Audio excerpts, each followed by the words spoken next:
I was a Mongolian warlord in one of my past lives. I rode with Genghis Khan. Oh, that's cool.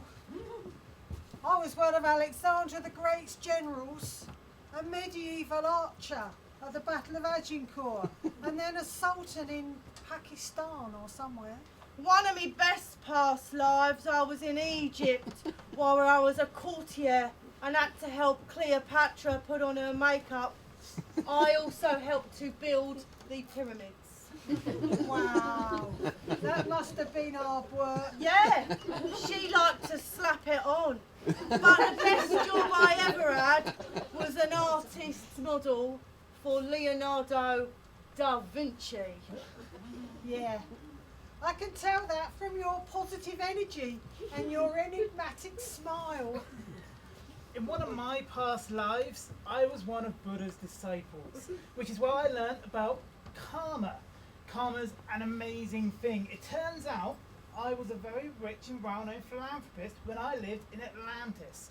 But in this life, I spent most of the time on the dole, which, karmically speaking, makes perfect sense.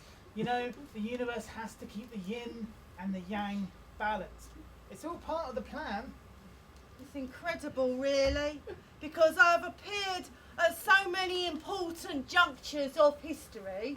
It's been amazing. Wow. You're like a kind of re-incarnational version of Doctor Who. Yeah. I've been going forever. I just keep coming back. My soul likes to be at the very start of things. I was on the Mayflower, the ship that went to colonise America. Wow. It was an incredible journey with amazing synchronicities. I can imagine. Yeah, we set off from Plymouth, and when we arrived, we landed in Plymouth. Wow. That is amazing synchronicity. I know, totally wild. What are the chances of that, eh? I don't know, but it was obviously meant to be. I've always been a seeker, and I've picked up a lot of ancient wisdom and knowledge on my path. Most of my lifetimes took place when people knew that the Earth was flat. People have forgotten that now because they have been brainwashed by science and media. Is the Earth flat? Yeah, definitely. There's overwhelming evidence for it, according to that bloke handing out free papers on the high street. Are you sure? What about those pictures from outer space? Those were all faked. It's like the moon landings. They were all faked in a Hollywood studio by some dark forces who are trying to keep the truth from the people. Oh, right. What about you? Do you think the Earth is flat? Well, some of it's flat. Let's not argue about that, though. Everything's so polarised these days, so divisive, yeah? It's what they want. It's all about control. They think people can't think for themselves. Yeah, the elite try to treat us like idiots who can't run our own lives. By the way, your flies are undone. Oh gosh, right, thank you. Anyway, you have to be careful. There is a lot of dark energy around. I have always been able to see into people's energy and spot any psychic entities that might be hanging around their auras. It started when I was in school. There was this kid who was a right bully. One day in the playground, he punched me right in the third eye.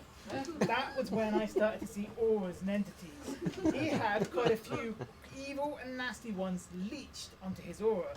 Out of compassion, I offered to get rid of them.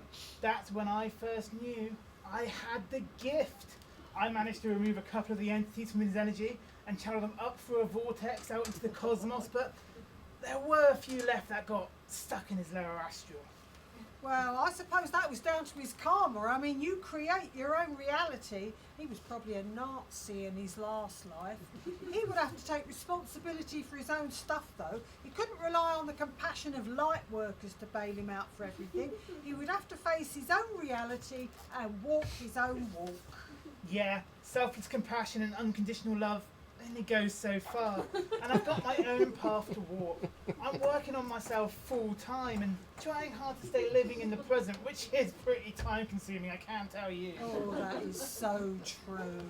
It's an incredible journey, but everything makes sense if you're waking up to the truth. I mean, I was listening to Guru Bananananda on YouTube this morning, and he said that as soon as we press the subscribe button, we become eye-awakening Pat Wonders who've been incarnated at this time for a special purpose. Definitely, bang on there. And to learn that everything happens in the end. Which is really true if you stop and think about it, but not many do. No, they ain't ready to hear the truth. They're just not ready.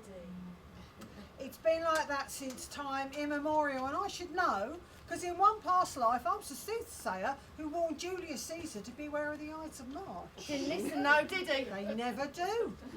Too much ego. I put it down to spiritual arrogance. No, the sheep have no idea. It's all like the Matrix, and everyone is asleep except people like you, me, and Guru Bananananda. We are like Neo and Morpheus. Yeah. True knowledge is not for everyone, only the chosen few. Guru Bananananda also said that true wisdom is like the clap. You either get it or you don't. Yeah, he's definitely got it. Yeah. And thanks to his tireless work, he's passed it on to quite a few of his disciples too. I mean, I'm working as hard as I do so that I can get born again. It's too much like heavy responsibility, being an empath, having to deal with other people's spiritual ignorance, ego, arrogance at the same time as trying to secure my salvation and save the planet.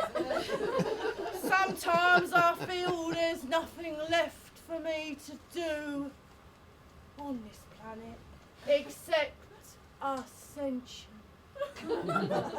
Yeah. Me too. But don't forget, even when we do leave our bodies again, we will probably come back as messiahs.